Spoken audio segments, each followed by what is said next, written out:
Welcome to Mr. Brown's Basement, a channel devoted to sharing the craft of repairing, restoring, and modifying vintage electronic gear, and other random stuff.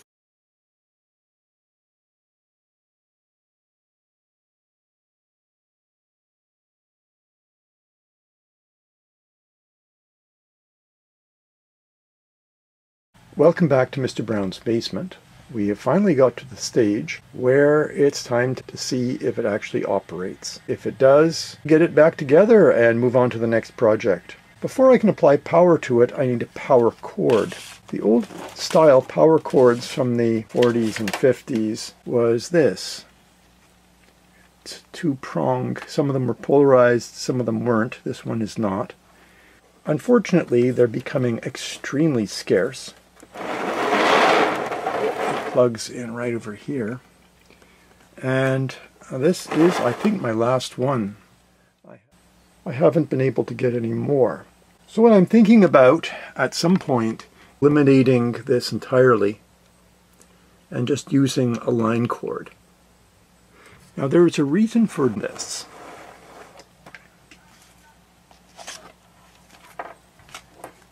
This was often attached with a pair of rivets to the back fiberboard of the TV or radio, and when you took off the back, it disconnected the cord.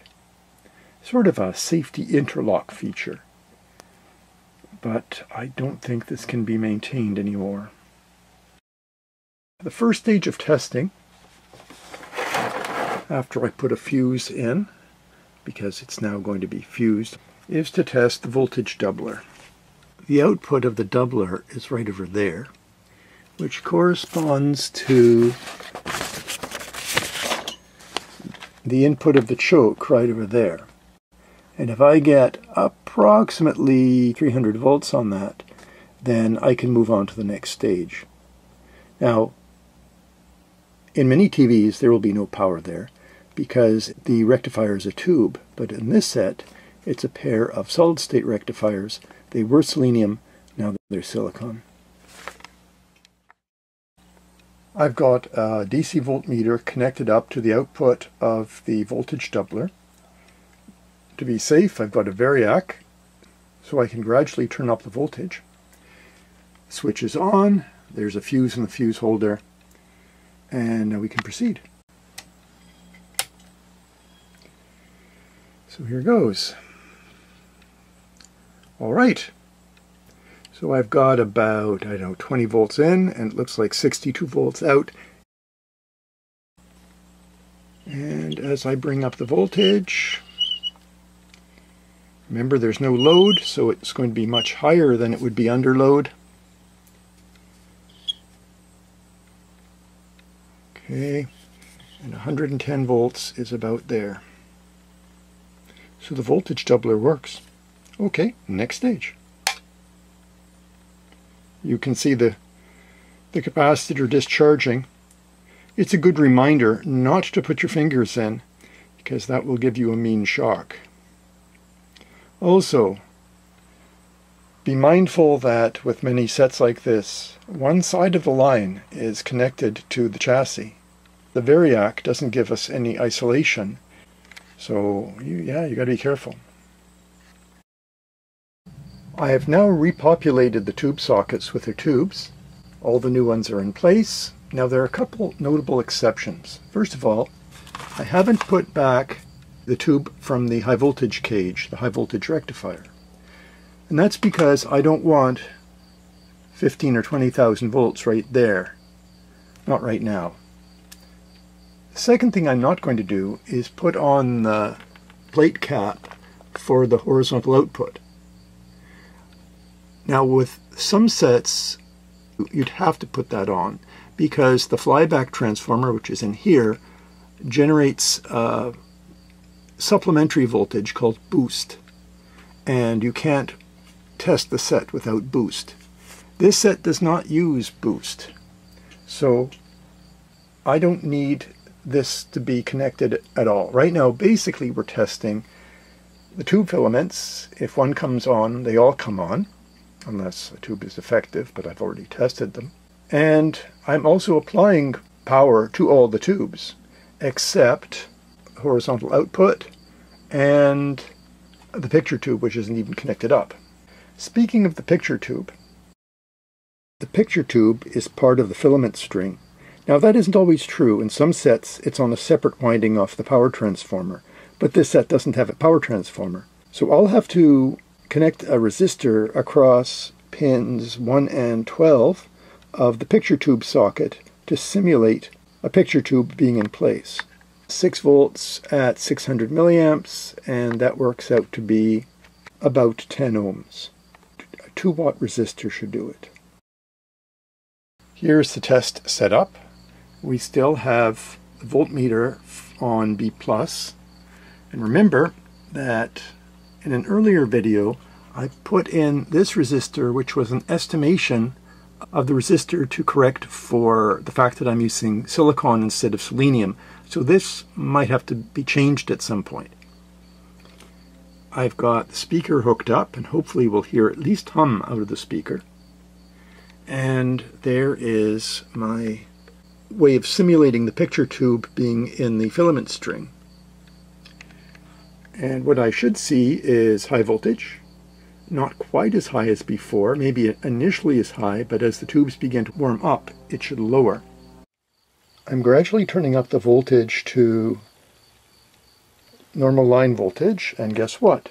275, not bad. The heaters are definitely lighting. I don't know if you can hear, but I can certainly hear the vertical oscillator running.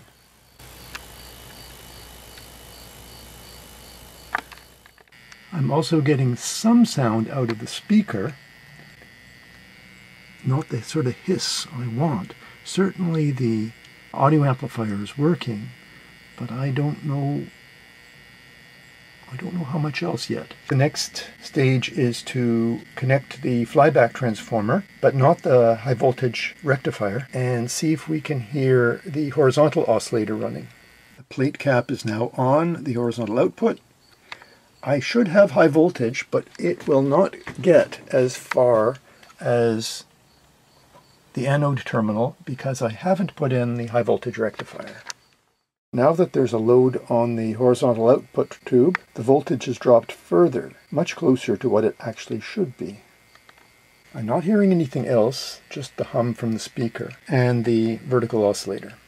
One thing I've noticed is the filament resistor gets really hot, like almost too hot to touch. It's not surprising that the wires were burned on both sides of it. Now I've got it touching the side of the chassis, the heatsink, but it's still really, like the power's off right now, and it's almost too hot to touch. I've now put the high voltage rectifier into the high voltage cage, and if all is well, I should have somewhere around 15 kilovolts over there. But it's not an easy thing to test without the right equipment, and the right equipment is a high voltage probe. The high voltage probe, the connector to the final anode, and I should hear arcing, I hear nothing, and I get no high voltage, nothing. So something isn't happening in the oscillator or horizontal output, or maybe even the flyback transformer. That would really suck. And no high voltage at all. That means it would not light the screen of a picture tube. Time to start troubleshooting. There's the horizontal output, and there should be minus 30 volts on the first grid. There's minus 3 volts. That gets its signal from the 6SN7. Let's measure some voltages around the 6SN7. Looking at the 6SN7, which is the horizontal oscillator, the voltages, according to the diagram, are all off. Now, this diagram is not exactly the same as this set, but it's close. And we can see that everything is off. Some by a little bit and some by an awful lot. Now comes the tracing through what goes where and seeing if I made a mistake or if I missed a part. I think I made a wiring error. This resistor and this resistor and this mic capacitor should come together at that tube's cathode. That tube's cathode isn't there, it's over there. And this 3.3K should go to the tube's grid, which is not there, it's there. So I've messed up these two connections here. I don't know how I found it, but that looks like a problem. We're going to test it now. I've got the high voltage probe ready to go, and hopefully I'll hear a different sound, maybe the sound of some high voltage.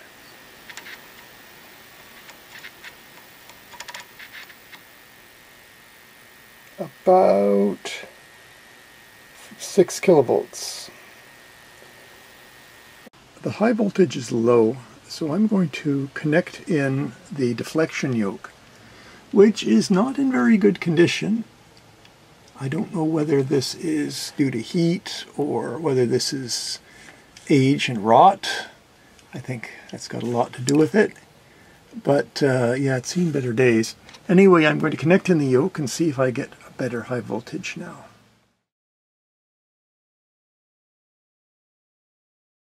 According to this diagram, I should be getting about 15 kilovolts on the final anode of the picture tube, and I'm getting about 6.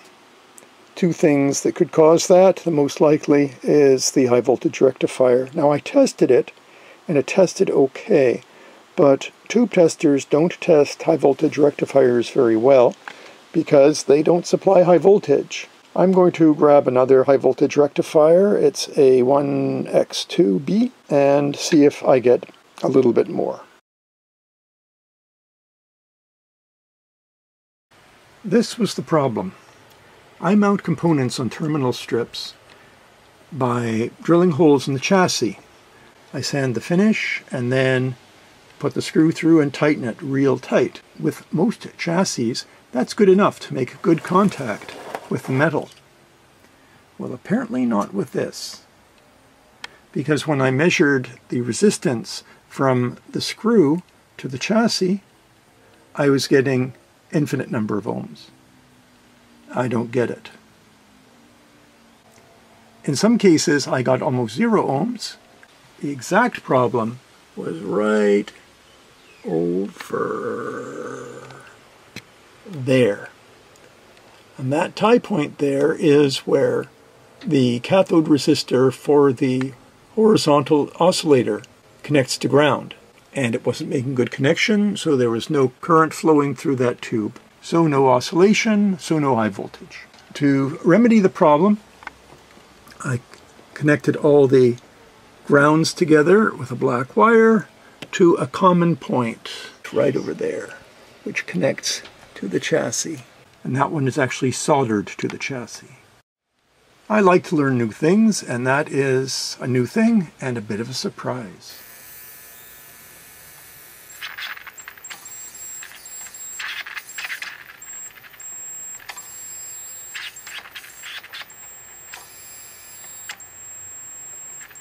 Oh yeah, a lot more high voltage.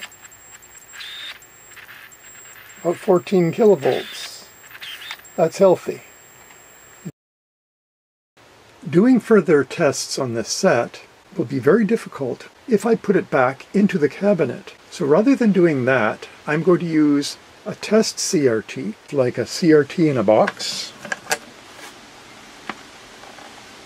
so that I can have the chassis out while being able to watch the picture. To make this work, I have to connect the tube socket through an extension, the high voltage lead through a high voltage extension, and the 4 wires for the deflection yoke to this deflection yoke. Test. I want to see if I can get a good raster. I've got good sound, but there's something still funny with the sweep. But I think it might be to do with this yoke that it's not designed for. So I may actually have to stick it into the case and connect up the actual CRT and yoke and see what it does. It's certainly trying to make a picture. Murphy's Law says that if something can go wrong, it will, and it did. I put the TV chassis back into the cabinet, hooked up the yoke and CRT, and should have got a picture. Instead, I got a thin horizontal line, which means no vertical deflection, and a wisp of smoke from this side of the set. I suspect something is touching and has shorted out, so I have to take the chassis out to see what the problem is, or was. All right, this failed resistor was 680 ohms, 2 watts. It is not on the schematic for this set. However, I've determined it's in the vertical deflection circuit, and there's no reason why it would have blown.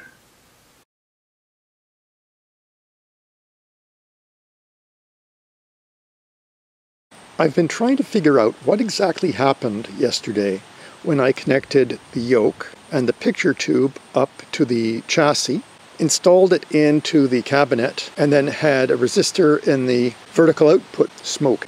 I'm thinking that this nut here, which is normally grounded, may actually have a short to one of the vertical windings. Look at the condition. I have no idea what happened here in the past. The resistor that smoked was the one labeled Found 680. It was not on the schematic, though I found it in the set. One end is connected to B+, so it's around 270 volts, and the other end connects to another 680 ohm resistor.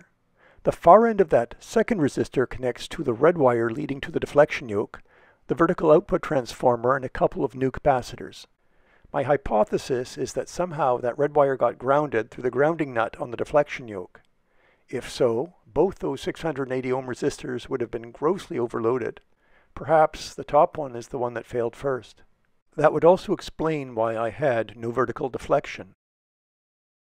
I measured to see if there was any continuity between any of these pins and ground, and I didn't find any, but that doesn't mean it didn't break down when voltage was applied. I took this clamp off, and I'm going to cover this with Kapton tape, which is an excellent insulator.